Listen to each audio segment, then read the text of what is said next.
guys, my name is Lester B. Patawan. So today is tuturuan ko kayo paano mag-download ng Ubuntu latest version. So first, punta kayo sa Google Chrome, and then type nyo is ubuntu.com/download/desktop. Then dadalhin nyo kayo dyan. Then you can see here is the download green button. Then you can see the storage is 5.9 GB. Then click the download button. So yan, automatically dadalhin nyo kayo dito. Then magda-download siya. Ayan, nakikita nyo which is 5.9 GB yung storage niya. And then punta kayo sa VirtualBox. Magda-download tayo ng VirtualBox. So yan, click nyo yung download. And then kung pili na lang kayo dito kung ano yung device nyo. Sa akin kasi is Windows, so Windows yung pipindutin ko dito. And then hintayin nyo lang matapos. Yan, since tapos na siya ma-download, so pindutin nyo yung VirtualBox. Then yes. So yan, hindi ko na gagawin to kasi I already installed the VirtualBox. So pipindutin nyo lang dyan is next. So i-close ko na to. Ayan, then may kita nyo rin itong finish. So tapos na ako dyan. Pupunta ako dito sa Oracle VirtualBox.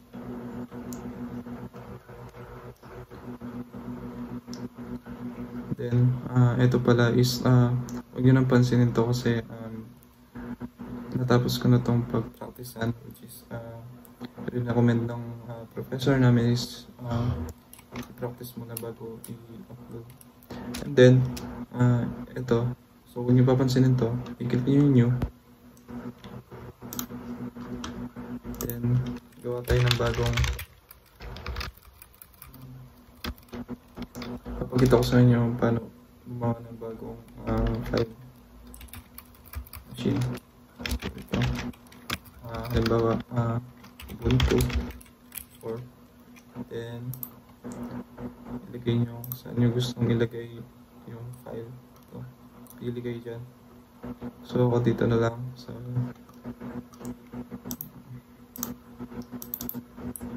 file ko. Yan. So yan, nakapag-select na ako ng file. Then yung ISO image is ilalagay natin dito is yung dinunload natin Ubuntu earlier kanina. So click mo yan, then open. Then as you can see here, it automatically mapupunta dito yung Ubuntu. Yan. Hindi mo na siya kailangan ilagay pa. So next, then inbox user, hindi nyo yung gusto nyo yung username, or Lester for the password.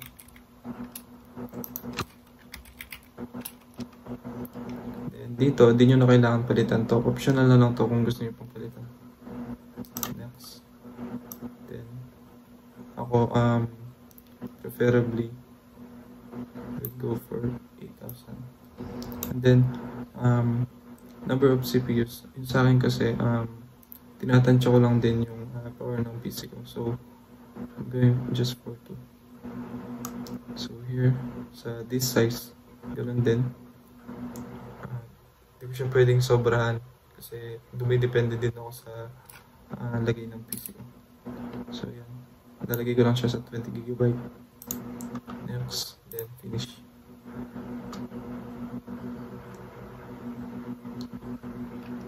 So yan, hintayin lang natin siya habang nag-download. Then, i-click nyo itong try or install Ubuntu. Then, enter.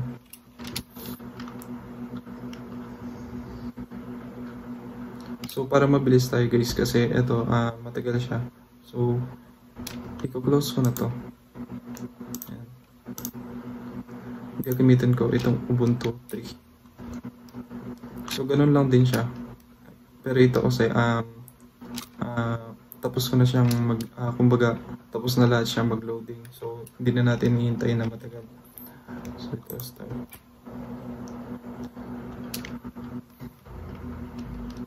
Then, wait lang natin ulit.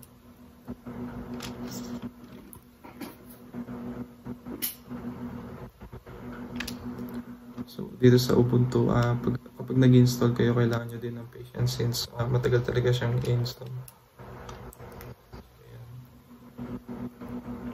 By the way pala, yung Ubuntu is pwede kayong mag-develop dito. Then marami siyang features na magagamit nyo. So yan, wait lang. Ipopost ko muna siya and then babalikan ko to. So yan guys, kapag pala masyadong matagal is pwede nyo siyang i-close and then i-power off the machine.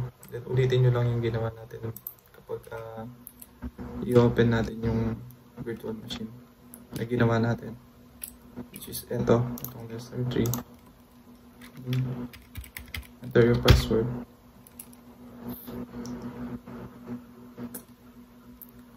So yan, hihintay nyo na naman ulit. Kapag medyo matagal is wait nyo lang siya.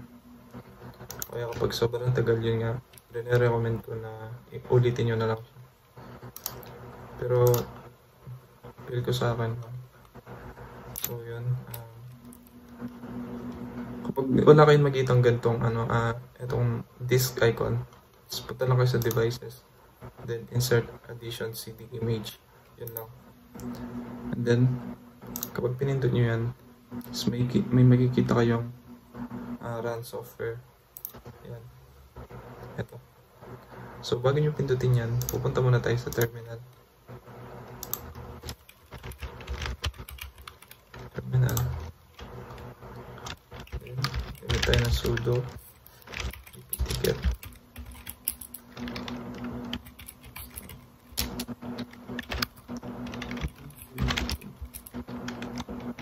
Gamit tayo ng tar.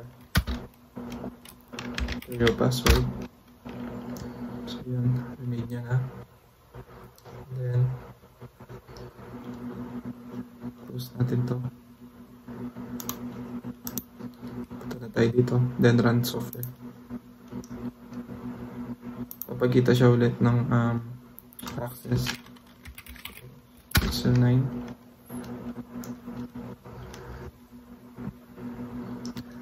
Then dito, ito yung magpapagana sa mga background at saka yung mga iba nating features.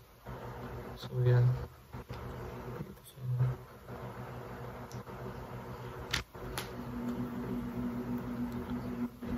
Then enter. Then close natin to. Deletein natin. Close muna natin. Kaya huwag na guys. Pero pwede nyo siyang ulitin. Then open na lang ulit. So yun. Papakita ko sa inyo na ito nga. Pwede kayong maglagay ng documents, file, pictures dito. Meron din dito. Type yung settings. Ayan. Pwede kayong mag-iba ng style. Like yung colors. Ayan. Prefer nyo. Dark theme. Backgrounds. Ayan. Diba ang ganda? So yun lang guys. Sabi nga kanina is pwede kayong mag-develop dito. Pwede kayong maglagay ng files. Kumbaga malawak din tong Ubuntu. So yun lang. Salamat.